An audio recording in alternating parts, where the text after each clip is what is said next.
Claves de la semana. Seguimiento de noticias internacionales elaborado por CESTE. Buenos días, estos son los titulares más importantes de la semana pasada. Debilidad de la OPEP+. Acuerdo histórico entre Mercosur y Unión Europea. El presidente Yoon resiste tras su fallido golpe de Estado en Corea del Sur. Putin reacciona a las sanciones de la Unión Europea. Caída del régimen de terror en Siria. Elecciones presidenciales en Ghana. El NPP pierde y el NDC vuelve. Cae el gobierno de Barnier en Francia.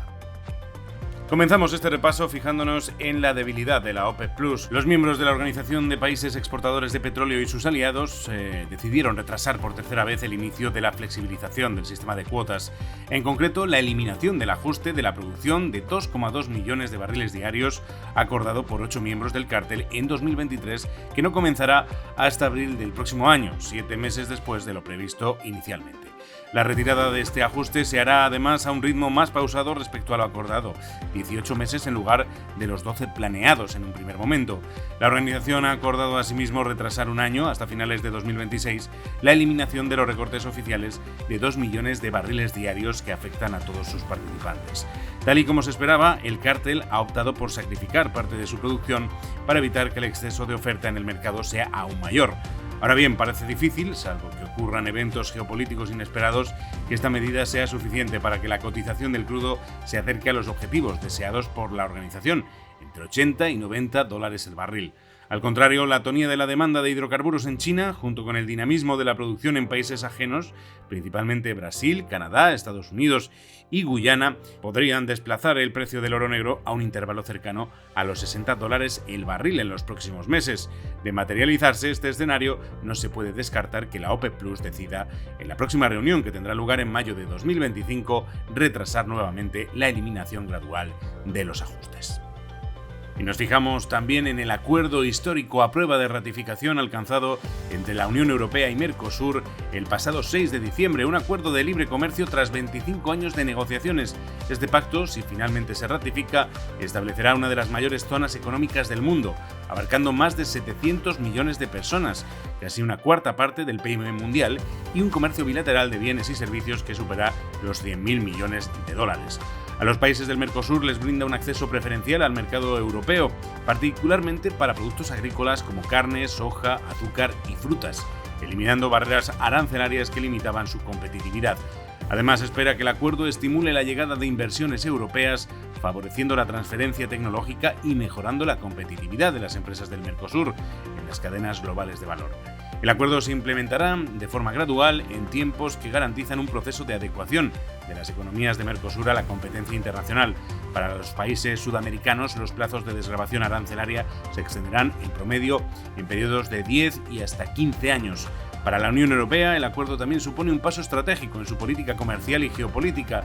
Desde el punto de vista económico, la Unión asegura un acceso más amplio a los mercados sudamericanos, especialmente en sectores industriales y de bienes manufacturados, que podrán competir en mejores condiciones frente a los productos locales gracias a la eliminación de aranceles en hasta el 91% de las exportaciones europeas al Mercosur. Esto beneficiará a industrias clave como las del automóvil, la maquinaria, los productos farmacéuticos y los químicos. Asimismo, se espera que las empresas europeas obtengan ventajas competitivas en el ámbito de los servicios y las compras públicas, áreas que hasta ahora presentaban mayores barreras en los países del Mercosur. En términos políticos, líderes como Ursula von der Leyen han destacado la relevancia del pacto como una respuesta a las tensiones comerciales globales y una herramienta crucial para diversificar proveedores en sectores estratégicos, especialmente en el acceso a materias primas críticas. Esto cobra especial importancia frente al proteccionismo de Estados Unidos y de China y refuerza el interés de la Unión por consolidar alianzas en América Latina frente a la creciente influencia china en la región. Sin embargo, el acuerdo enfrenta importantes desafíos para su ratificación.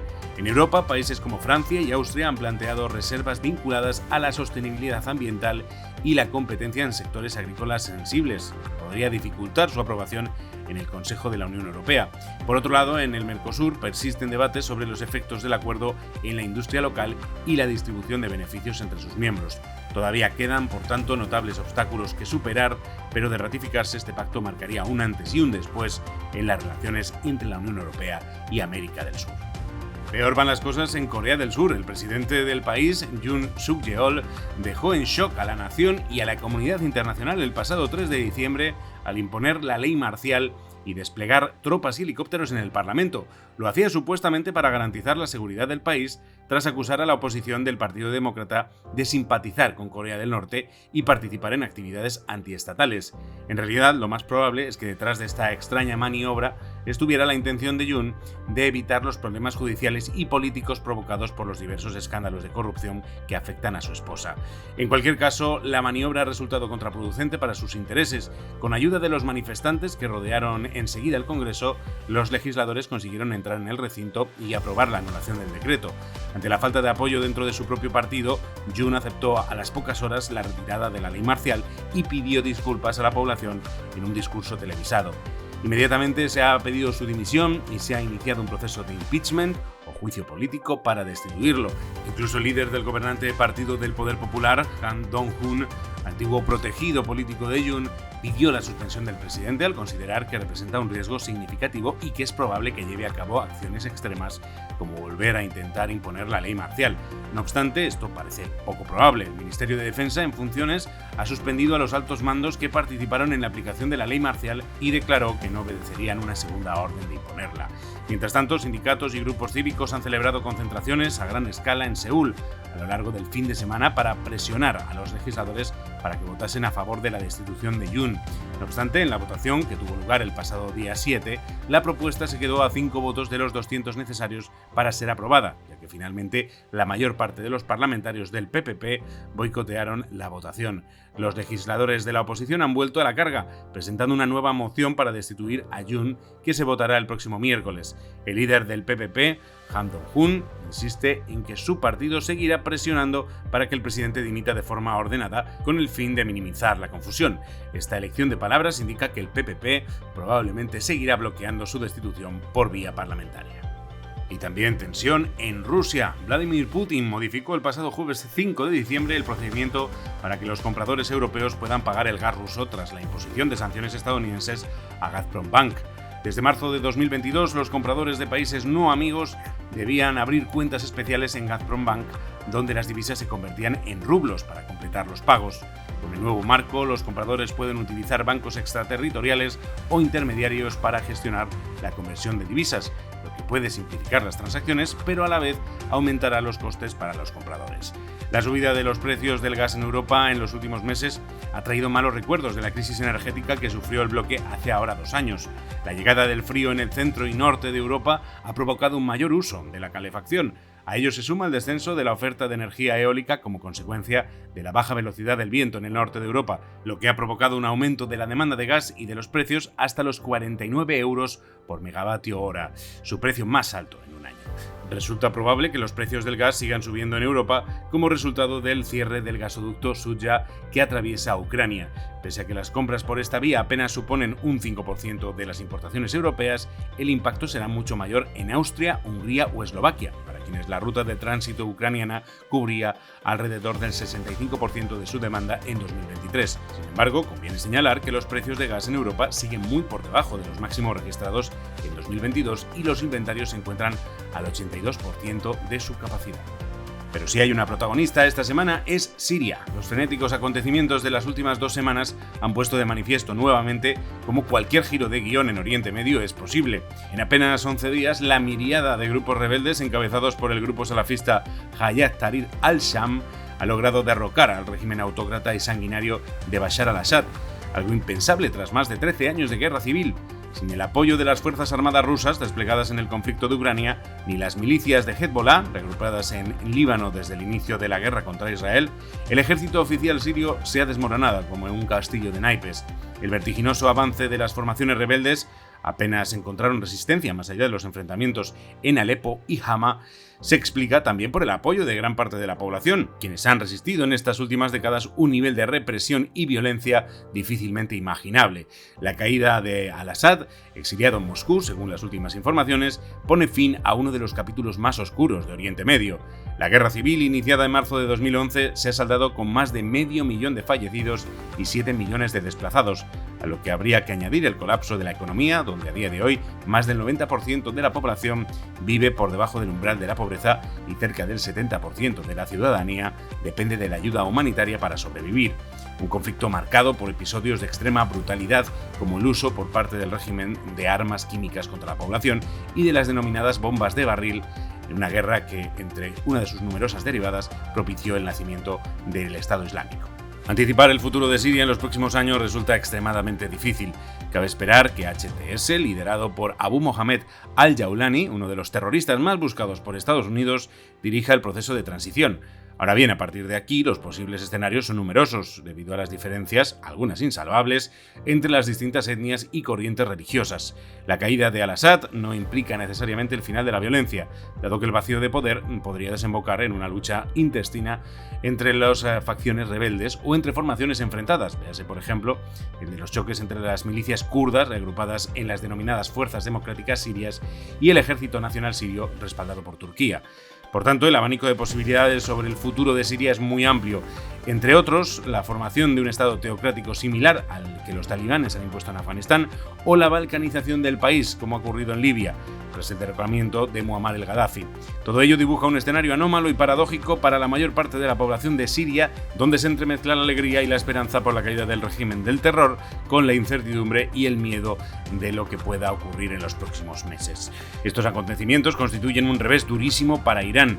El denominado eje de la resistencia no solo ha perdido a uno de sus principales aliados, sino que además la caída de al-Assad ha desvertebrado al bloque de grupos chiíes, dado que Siria era el territorio que conectaba a Irán e Irak con el Líbano. En consecuencia, el suministro de equipamiento militar de Teherán a Hezbollah muy posiblemente se resentirá en el futuro, lo que sitúa a la milicia libanesa en una posición muy debilitada. El colapso del régimen es también un revés muy sensible para Rusia. Además del daño que supone para su capacidad de influir en Oriente Medio, Moscú podría perder la base naval de Tartus y la base aérea en Latakia, infraestructuras militares estratégicas en la protección de sus intereses en otras regiones como África subsahariana. Por el contrario, el derrocamiento de Assad favorece considerablemente los intereses de Turquía. El vacío de poder supone una valiosa oportunidad para ampliar la zona de seguridad en territorio sirio, debilitar a las milicias kurdas a través de las fuerzas democráticas sirias e incluso acelerar el retorno de los más de 2 millones de refugiados sirios. De igual forma, estos acontecimientos han reforzado la posición de Israel. El primer ministro Benjamin Netanyahu anunció el 8 de diciembre que el ejército hebreo había tomado el control de una zona desmilitarizada en los altos del Golán, con el objetivo de crear una zona de seguridad.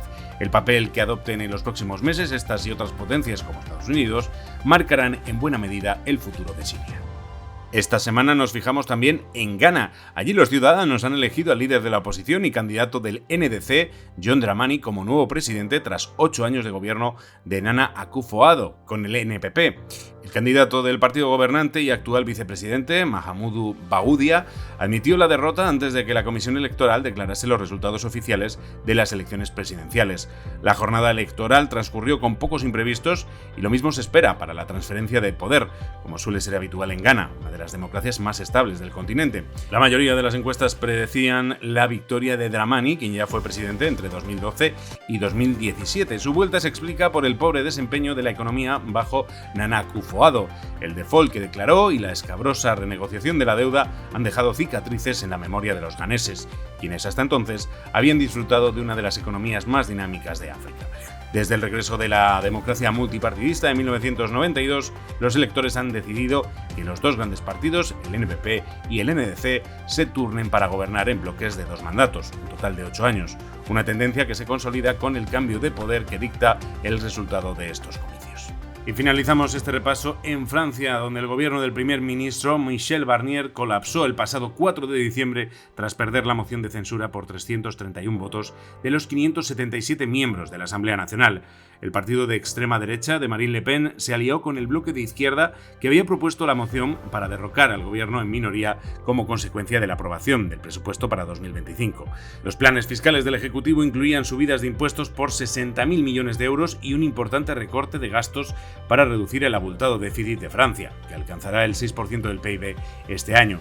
El presidente Emmanuel Macron tendrá ahora que elegir a otro primer ministro, ya que conforme establece la Constitución, la Asamblea Nacional no puede disolverse hasta el próximo mes de junio. Francia estrenará un nuevo gobierno provisional que tampoco contará con la suficiente legitimidad popular al haberse constituido sin haber celebrado elecciones y que de nuevo se enfrenta a un parlamento extremadamente dividido. Recordemos que el presidente francés Emmanuel Macron convocó elecciones anticipadas en julio tras el resultado de las elecciones europeas en las que el grupo de ultraderecha Reagrupamiento Nacional realizó importantes avances. Macron adelantaba las elecciones para que, tal y como declaró, los votantes le aclararan qué tipo de liderazgo y dirección querían para Francia. El resultado fue una derrota estrepitosa de su partido y un parlamento indeciso que ha terminado por rebelarse después de tan solo 3 meses de recorrido. La crisis política en la que se encuentra Francia ha estallado pocas semanas después del fracaso de la coalición del canciller alemán Olaf Scholz, que deja en el aire el futuro de las dos principales economías de la Unión Europea. Y hasta aquí nuestro repaso de noticias internacionales. Recuerda que puedes consultar más desde el apartado de comunicación Claves de la Semana en nuestra web ceste.com. Hasta la semana que viene.